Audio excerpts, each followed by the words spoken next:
Ladies and gentlemen, good day and welcome to Bank of India Q3 earnings conference call.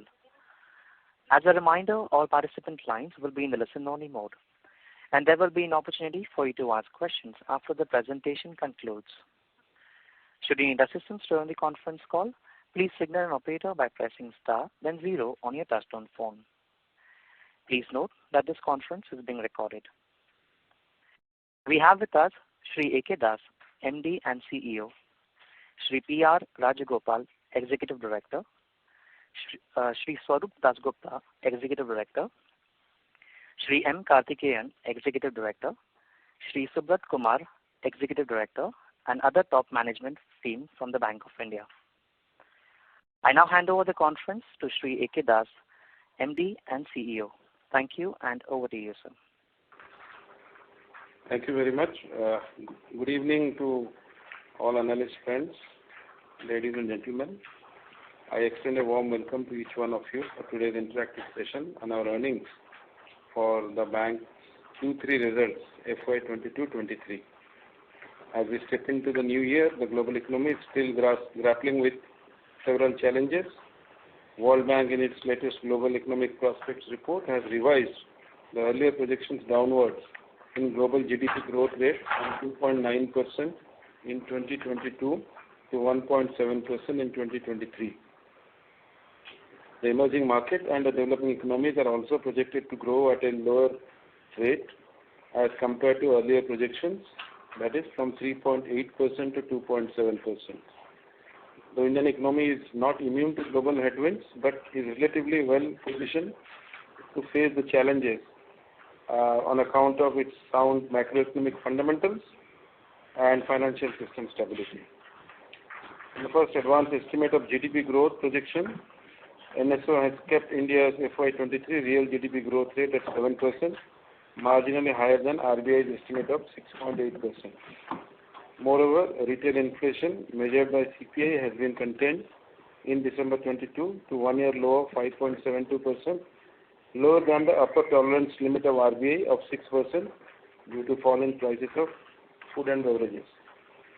The Index of Industrial Production, IIP, has risen to 5-month high and reached 7.1% in November 22, with robust growth in manufacturing sector. The banking industry during 22-23 witnessed a higher advances growth as compared to deposits. This exhibits increased momentum in business activity, resulting into more demand for credit among different sectors amidst relative illiquidity. Thus, there is a need for more focus on liability side to fund asset growth momentum on sustainable basis. We are reinforcing our connect with the deposit clients to improve CASA as well as retail deposits by offering competitive deposit rates. With an eye on increasing NIM and containing cost-to-income ratio, high-yielding advances, that is RAM segment, continues to be our area of focus, and the share of RAM in total advances is increasing on a continuous basis. In continuation of this strategy, mid-segment advances are being targeted to boost our MSME advances and improve the portfolio yield. Maintenance of asset quality is of paramount importance, which includes SMA management and slippage containment, with continuing measures for improving collection efficiency and NPA recovery. I am happy to announce that the bank's net profit for Q3 of FY23 stood at 1151 crore, up by 20% QOQ from Q2 FY23 figure of rupees 960 crore.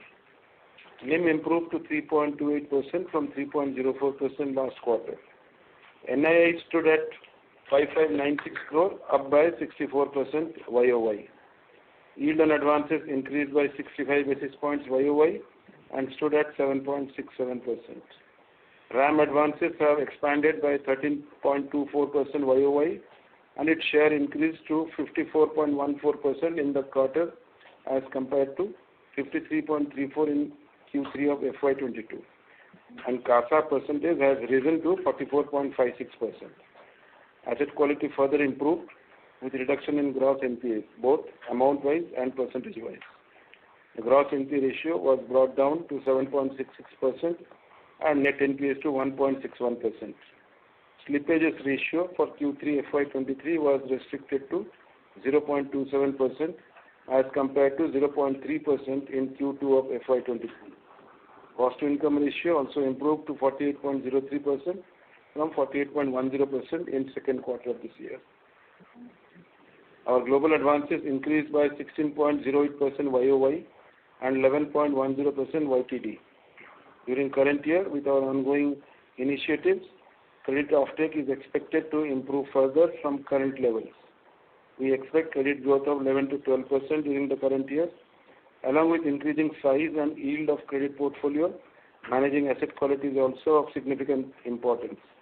We expect gross NP ratio to be contained below 7% and credit cost at less than 1% going forward.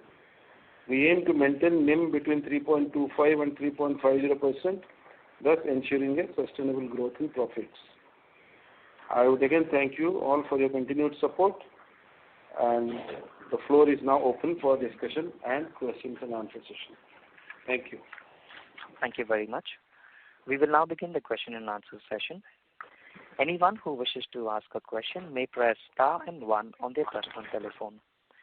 If you wish to remove yourself from the question queue, you may press star and 2. Participants are requested to use handsets while asking a question. Each participant will be allowed to ask 3 questions. If they have more questions, they are requested to join the question queue again.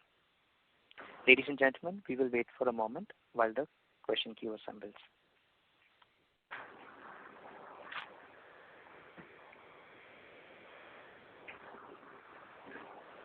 First question is from the line of Mahrukh Adajania from Nuvama. Please go ahead. Hello, sir.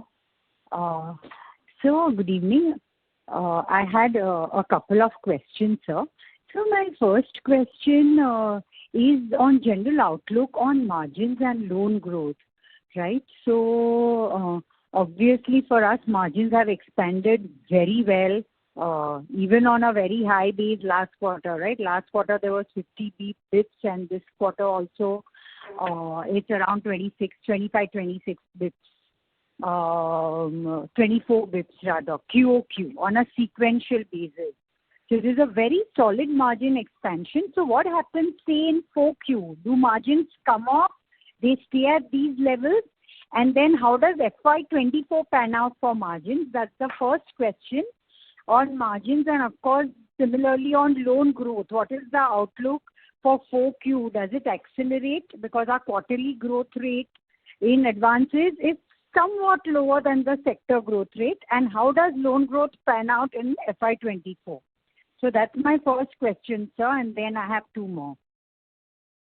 Yeah, to answer your first question regarding margin, yes, there has been a perceptible increase in margins, which has come on account of several factors. One factor is, although our credit growth was, little lagging behind the industry average, but we did a lot of churning in our credit portfolio. In that, we continued to focus on our RAM segment, which grew by about 13%, led by retail at 21% and about 9 to 10% in agri and MSME. Second is our corporate credit growth, which was about 17-18% there. And third, we deliberately refrained from taking low-yielding advances, so that way we did some churning, and we were selective in our, asset pickup. So that being the case, and volume growth happening, and also on account of the repricing of assets, it helped us to improve our margin. Yes, there were certain concerns on, cost side also, but as of now, there is not much. Our yield on advances, which has gone up very well, has well compensated whatever hike in cost of deposit has happened. Going forward, regarding sustainability part, yes, there will be some moderation. Some erosion will be there for sure, because as the liabilities get repriced over the next few quarters, but we are confident that we will be able to maintain the NIM in the range of 3 to 3.25%. And for FY24, little tricky at this stage, but I believe if by mid of next financial year, if the rate cycle reverses, it will be little favorable to our cost side, But advance side, we may have to take some hit. But again, that's little far-fetched as of now. Daily market is evolving dynamically. And credit growth, we maintain that 11 to 12% will be the credit growth for this current financial year, and probably around 15% growth, 14 to 15% growth in the next financial year, that is FY23 and 24. Okay, sir. So, but in the fourth, so basically 3 to 3.25 is the biggest range. So in the fourth quarter, I mean, how do margins pan out is the key question, right? Do they fall like 5, 7, 8 basis points? Do they stay stable, or do they fall a lot more than that? Because this is only an estimate based on certain presumptions.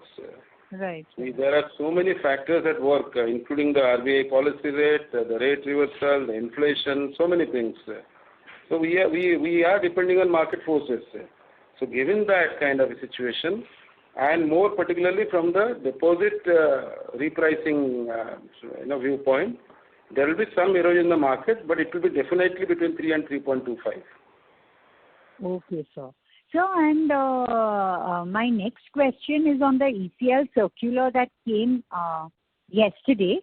I know it's very early days, but since banks are already filing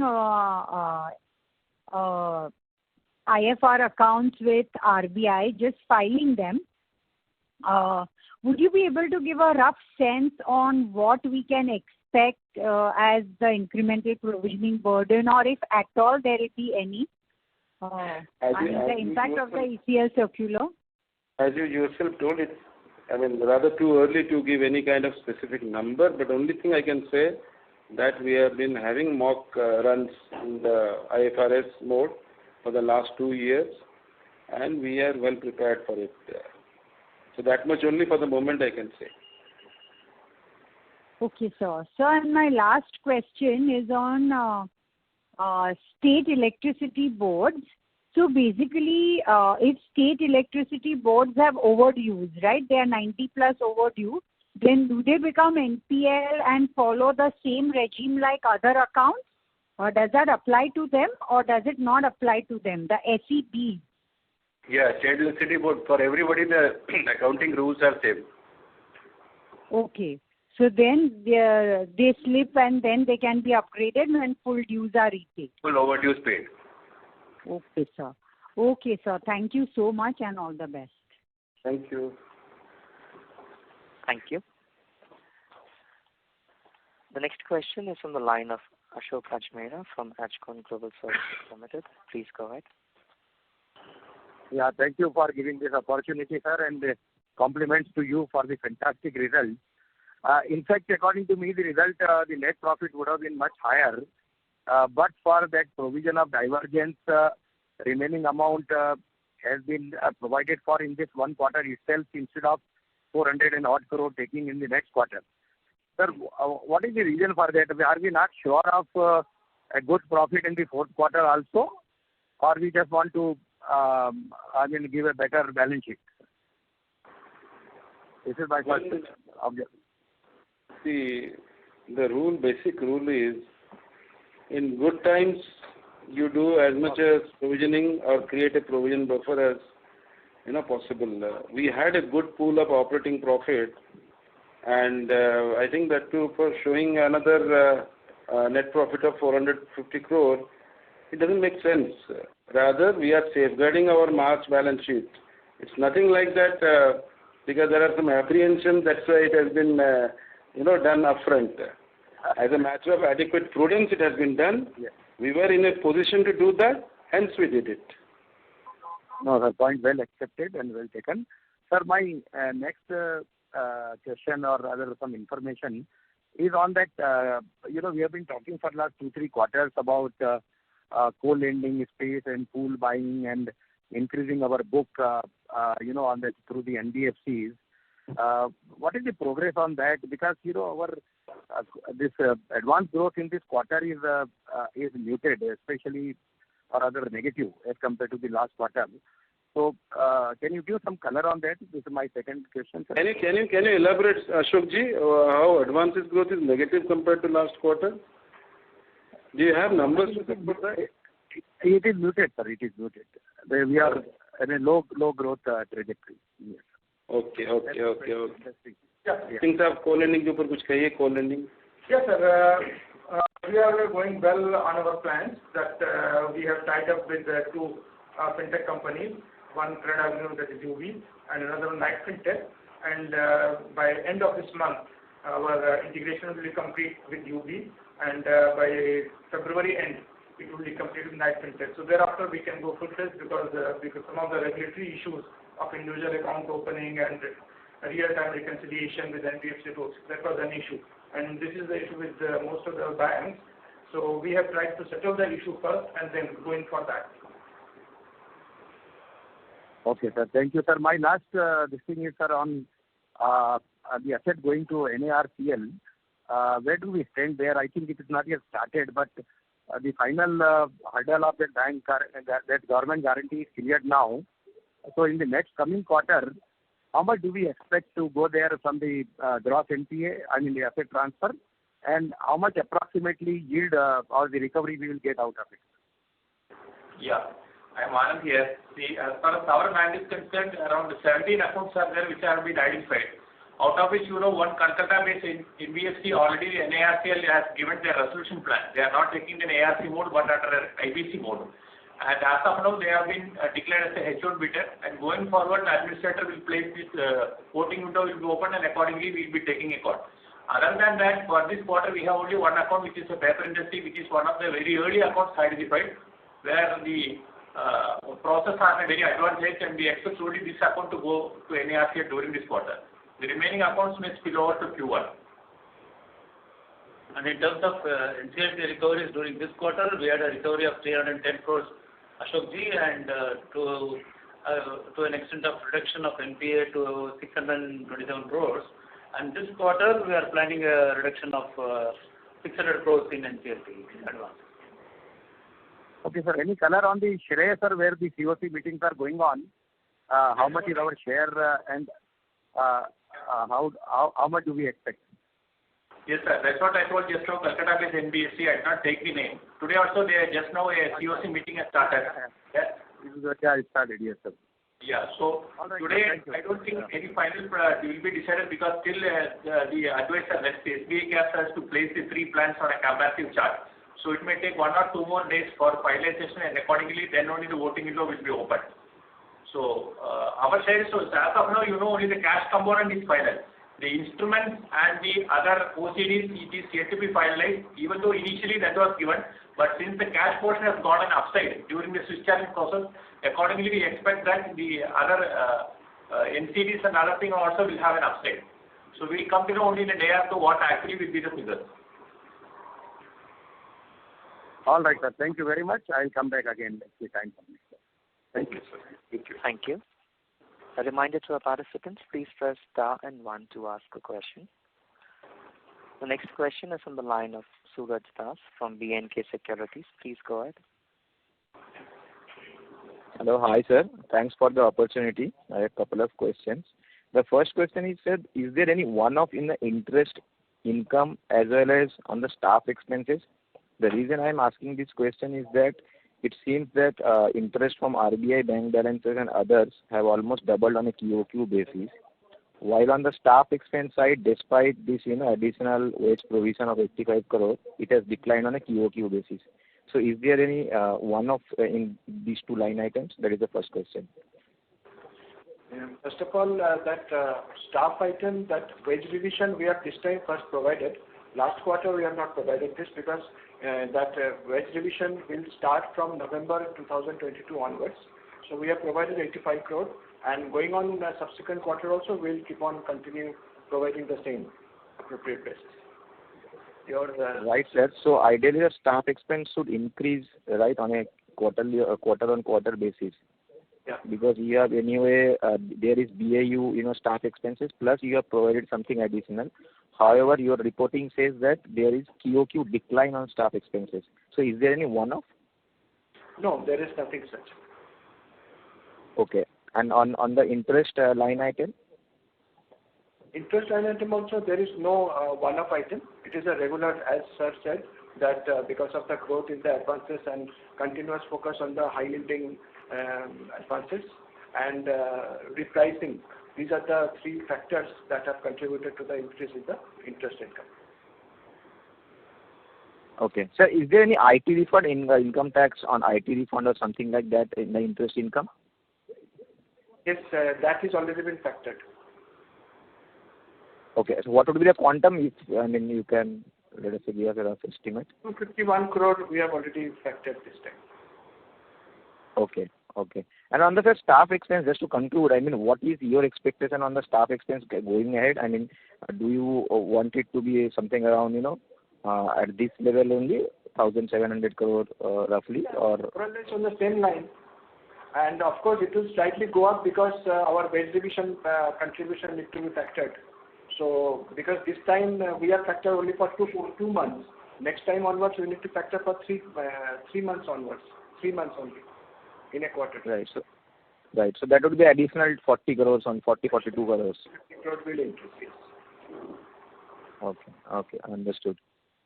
And sir, the second thing is that is there any lumpy recovery in the NII from any large chunk of NPAs in this quarter?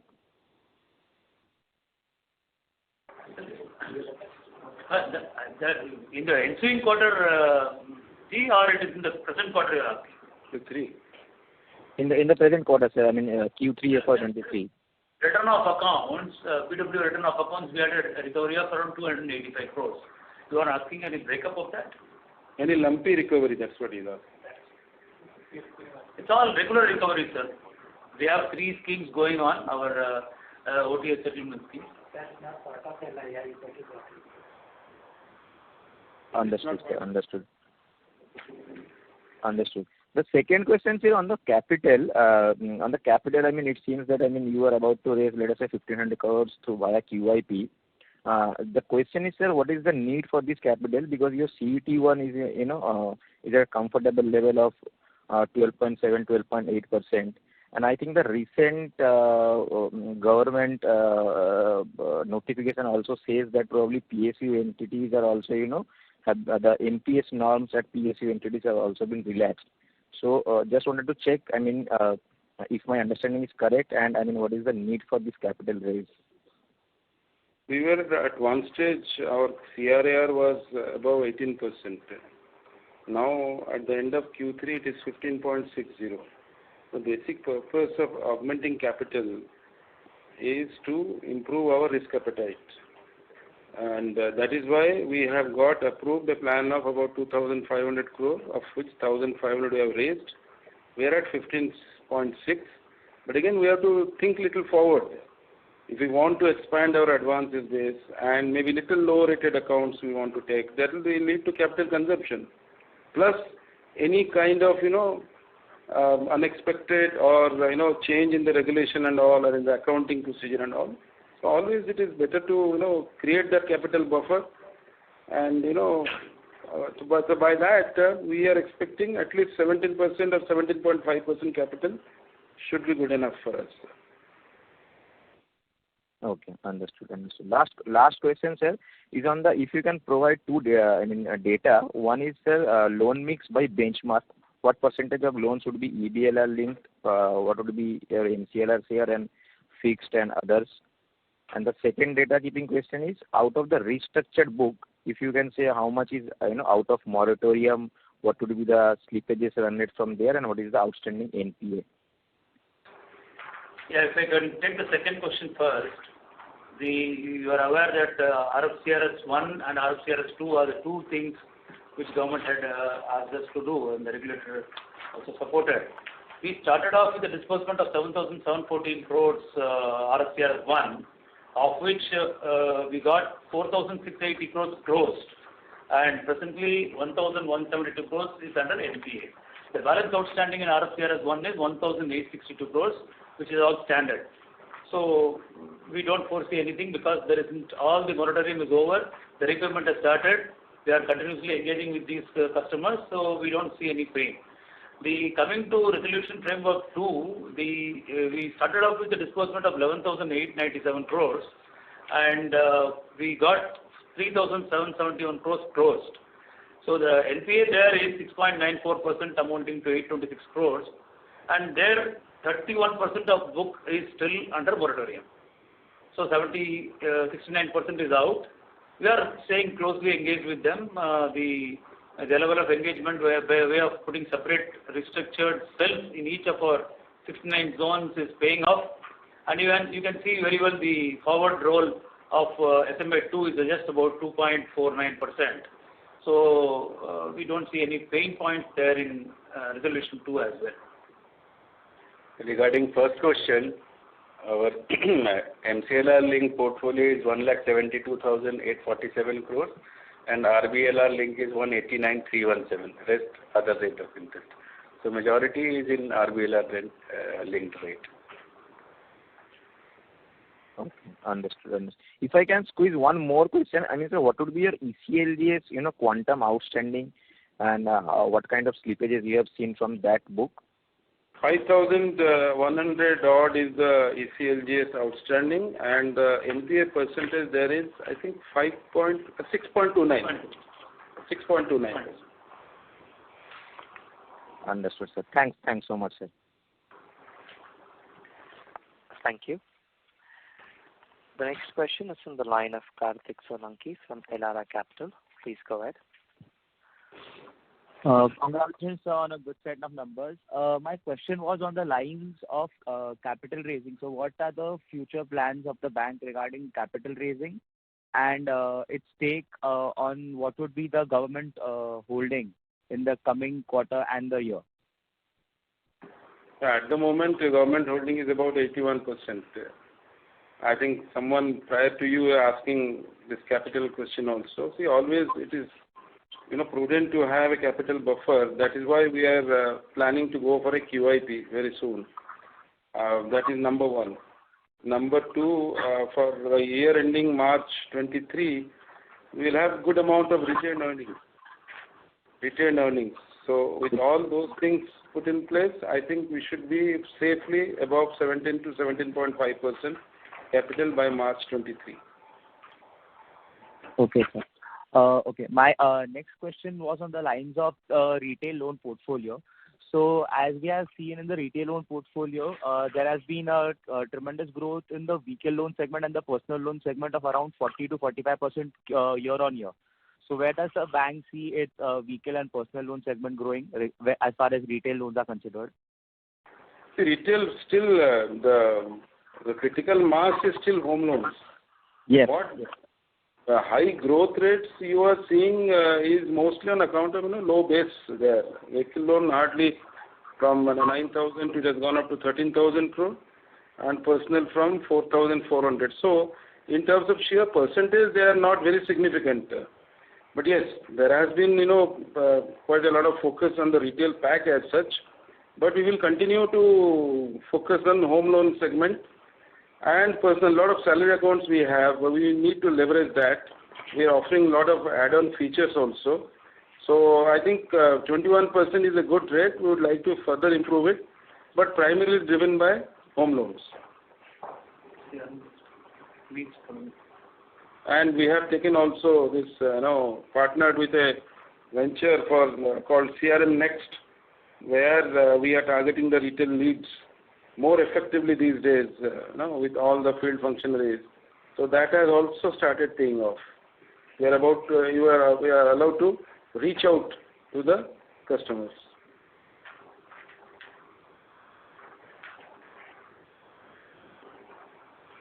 I think with that I have answered your question. Yes, sir. Yes. Thank you. Thank you. The next question is from the line of Jai Mundra from B&K Securities. Please go ahead. Hello. Yeah, Jai, please go ahead. Yeah, hi, sir. Sir, on this divergence provisioning, right? So now we have already provided entirely on this 1,100 plus odd 1,400 crores of provisioning. And then in notes to account, June 7 circular, we have also provided on a prudent basis to 2,000 crore, right, which is on June 7 circular. So would this, so if I were to total these two standard assets provisioning, are they additive? Or this 22,000 crore on June 7 circular is anyway including the 1,400 crores of divergence provisioning? Yeah. Yes, Jay, it is included, and in the notes we have also mentioned the 2,075 crore as on 31/12/2022. So it is right. as on the figure, as on that figure.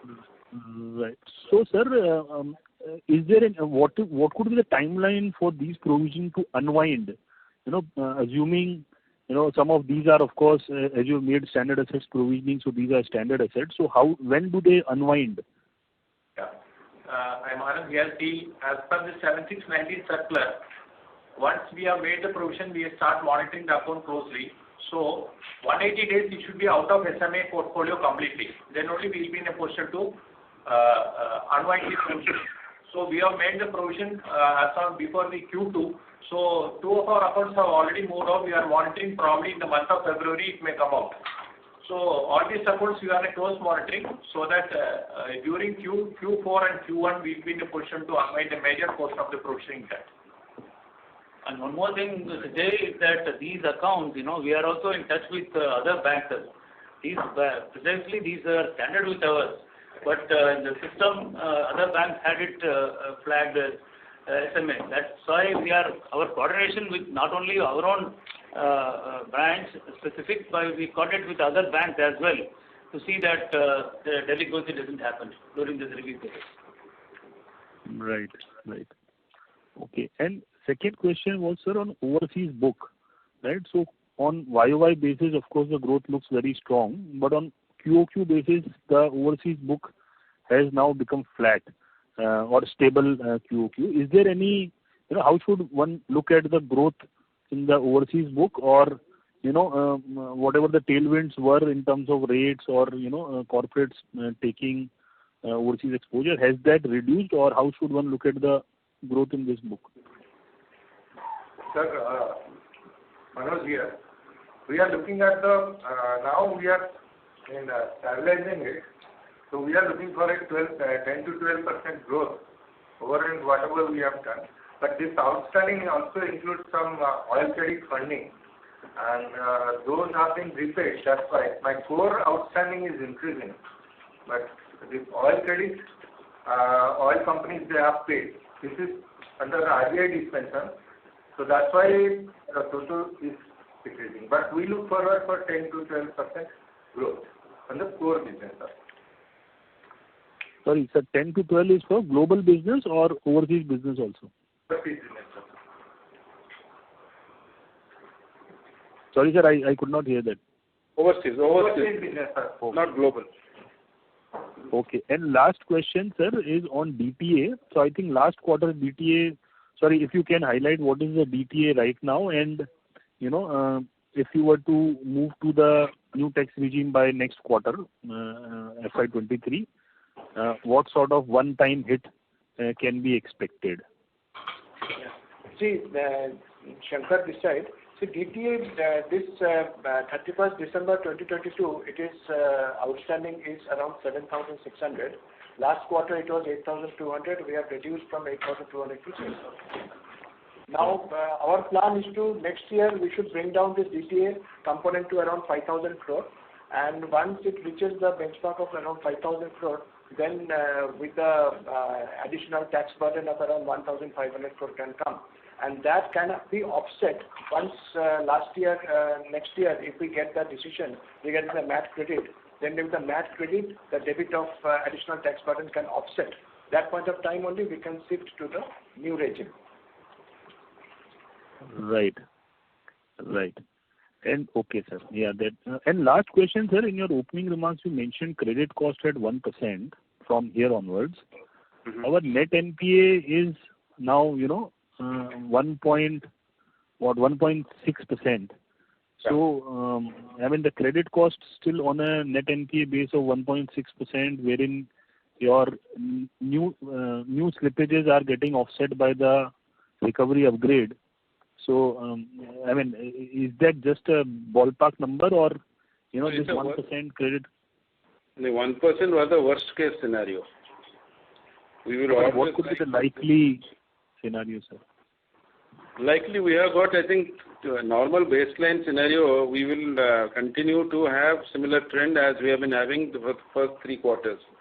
That is slippage of another 1,200 crore and recovery of about 2,500 crore. And our PCR is 90%. So we have enough room there. So basically, we want to make sure that our credit cost doesn't exceed 1% in any case. But we would like to, like previous quarter, we were much lower than 0.93. So we would like to have it within 1%. And that's considered quite prudent. It's just that some of these standard assets provisioning will not come, right? So when you calculate your credit cost, do you include those standard assets provisioning or no? Just all these assumptions or guidances are based on certain assumptions. So this is as of now. So maybe depending on the unwinding, as you told earlier, we will have a revisit there. I mean, difficult to predict everything precisely at this point in time. That's what I want to say. Right, sir. Okay. And sir, if I may ask, do you have, I mean, maybe someone can also answer that 1% ROA, do you think it is, possible in, let's say, 24 or maybe 25, or, that is just an aspiration level as of now? At 24 March, I think there is a distinct possibility because we have progressively improved, now brought it to 0.57. And I'm sure going forward, because some of the banks, they have declared result and all, they have already gone beyond 1%. So 1% is ideally, but March 23, we may not be able to cross that. But definitely March 24, there will be a possibility.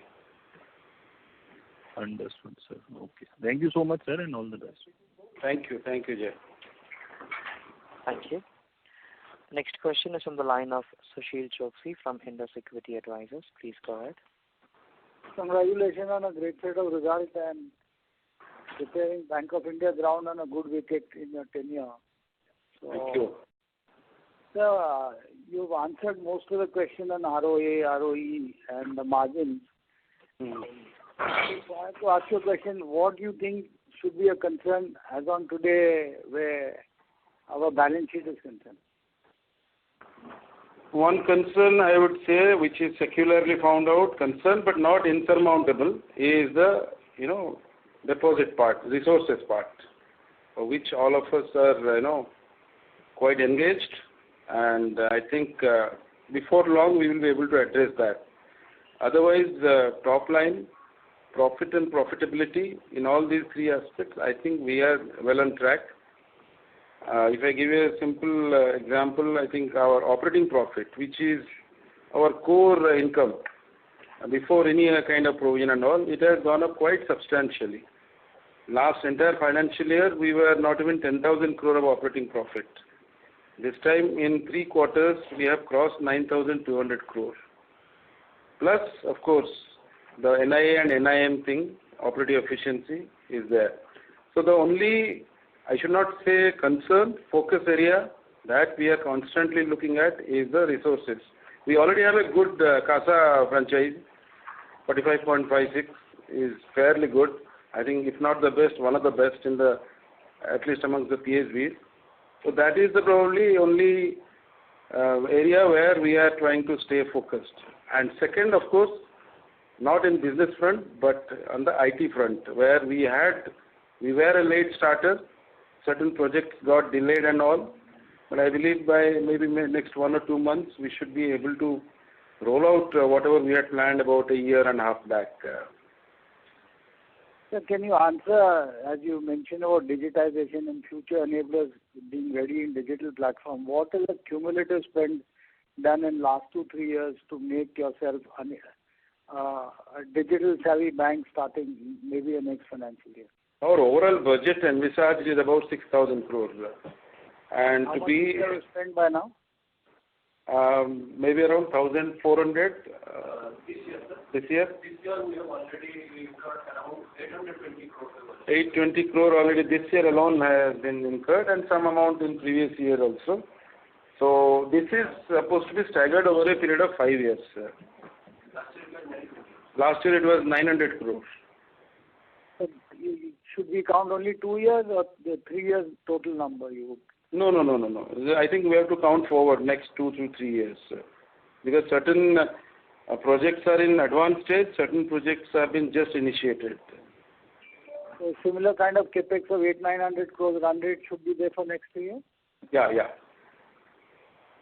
Sir, on credit cost and dilution you have highlighted, but is it that now it's not mandated, but you would like to see government holding at 75 was one of the reasons you are looking at QIP as an enabler in maybe next 1 month or 2 months or next quarter? That is of course one of the objectives. SEBI might have given us a temporary dispensation, but ultimately for the sake of good governance, I think below 75%. And strengthening the board level, governance. So it is always ideal to have it at least to begin with below 75%. That is one of the reasons. But major reason, as I told in the beginning, is to improve our credit appetite and reach out to more number of segments. Sir, there is any kind of mechanism bank is monitoring on the lost accounts over a period of last 4-5 years? Specifically in your RAM segment or small manufacturing concerns or traders, which was big foray of Bank of India in the prior 2 decades, and we are trying to garner that back? Yeah. Absolutely, sir. The pain in the small segment, our focus were till now below 10 lakh category. We have reached to them those loss assets and recovery is happening in those segments. For this, what we have done is we are... probably he is asking about accounts which you have lost in the last 3-4 years. Many customers have left us. What is our approach to regain those customers? Yes. In terms of deposit, I can tell you that there is a complete list of clients who have lost from us, and we have now asked the branches as well as the zonal office and from head office also to coordinate with those segment of people who have went out of us, and probably a lot of good digitization things happening. We are bringing them into our fold. In credit also, probably there is a set of accounts which we know that takeovers happened. We are again by way of digital means we are engaging with them to see that they are coming back into our fold. I'll add to what Mr. Karthikeyan has told Sushilji. We are pretty much conscious, and that way we have shared the strategies with our field functionaries. We have started this each one reach one, each one bring one. That means list of customers who have left us, and we see good results at the beginning. Like me or our ADs, they go to field. A lot of outreach programs happen. I have known so many customers who left us. They are coming back to our fold. So that way we are trying to bring back those customers.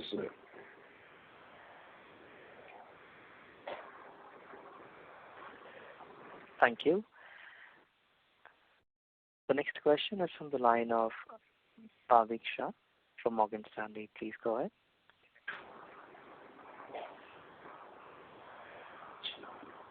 Hi sir, thanks for the opportunity. Congrats on very good set of numbers. Thank you. Sir, first, sir, I was looking at your provision schedule. So, standard assets provisioning has been around 806 crores this quarter. And I understand this includes the divergence related provision of 976 crores. So, what would be the difference between like 170 crores? Have we seen some write-backs? No, this is net position. As you know, below the line, these provisions, whatever we do, they get netted out.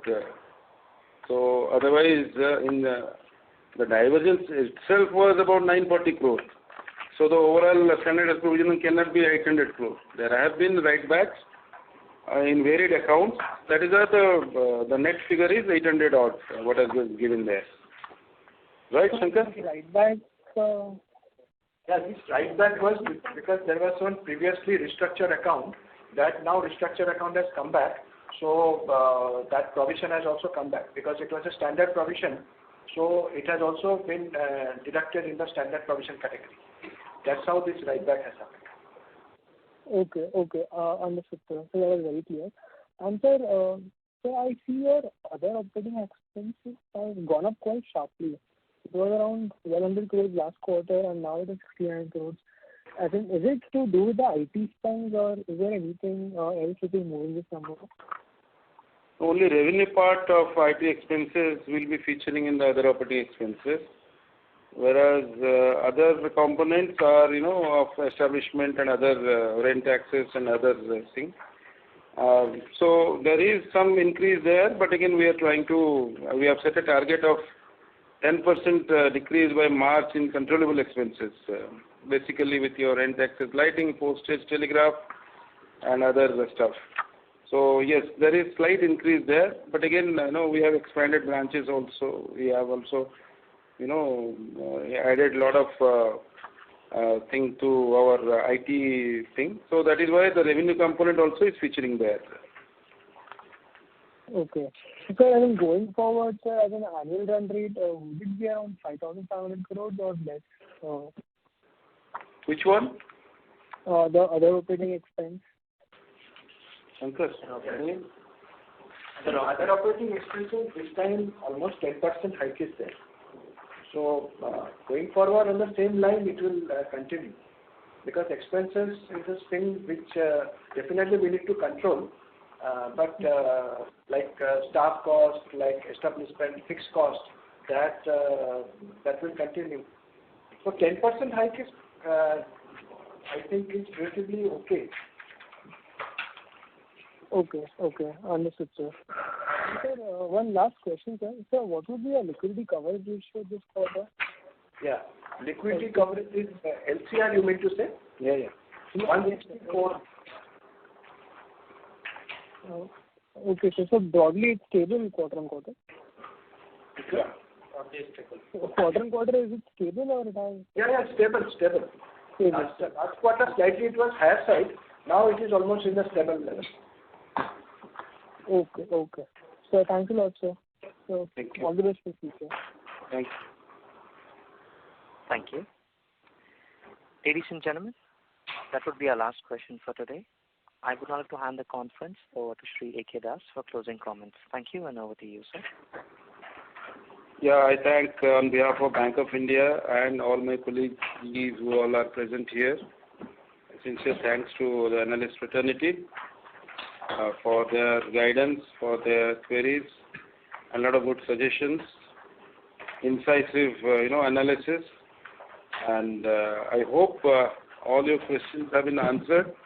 In case any one of you feel that still some questions need to be answered, kindly get in touch with the finance department. We'll be glad to respond to your queries. Thank you once again. Thank you very much.